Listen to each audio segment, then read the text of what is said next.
हल। अब हल करने के लिए देखिए यहाँ का लेफ्ट हैंड साइड देखना है आपको, क्या दिया हुआ cos inverse x plus cos inverse y।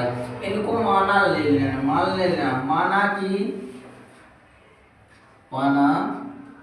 कि क्या मान लेना है कि cos इनवर्स x जो है वो a की वैल्यू के बराबर है, और दूसरा मान लेना है आपको cos इनवर्स y जो b वैल्यू के बराबर है।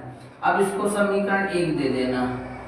अब यहाँ से हम वैल्यू x की भी निकाल लेते हैं, ये हो जाएगा अपना cos a और ये हो जाएगा y की वैल्यू निकालोगे तो ये हो जाएगा cos b। अब क्या करोगे, अब देखिए फार्मूला है cos का, तो cos a प्लस b का फार्मूला ही लगाना पड़ेगा आपको। क्या लगाना पड़ेगा, क्योंकि यहाँ से फार्मूला यूज करिएगा कि cos a प्लस b का फार्मूला याद होना चाहिए आपको। किसका फार्मूला याद होना चाहिए, a प्लस b। तो cos a प्लस b बराबर होता है cos a cos b, और यहाँ माइनस होता है sin a sin b, ये फार्मूला। अब क्या करना है, सेकंड स्टेप क्या करोगे, देखिए सबसे पहले हमने फार्मूला लिख लिया।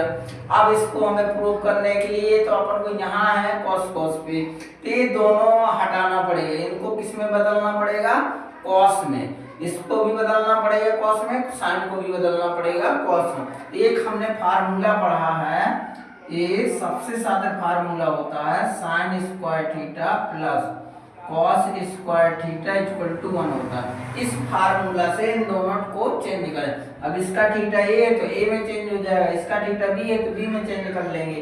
तो देखिए क्या होगा, cos a cos b minus, अब इसकी जगह चेंज करेंगे तो इस साइन को यहाँ ले जाएंगे तो थीटा भी ले जाइएगा एक में, ये हो जाएगा अंदर root 1 minus cos square a, क्या हो जाएगा cos स्क्वायर a।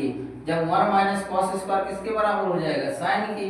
इसी प्रकार इसको भी परिवर्तन कर देंगे तो ये आ जाएगा अपना cos स्क्वायर b।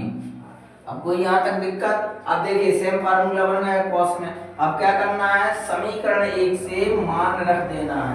तो समीकरण 1 से हम मान रखेंगे तो कितना आएगा अपनी वैल्यू, यहाँ पे लिख दीजिएगा समीकरण 1 से। अब देखिए समीकरण 1 से मान रखेंगे तो समझिएगा cos a दिया है, a की वैल्यू कितनी है x है, और cos b की वैल्यू कितनी है y है। तो यहाँ पे रखना cos a की जगह हमें रख देना है x और cos b की जगह रख देना है y।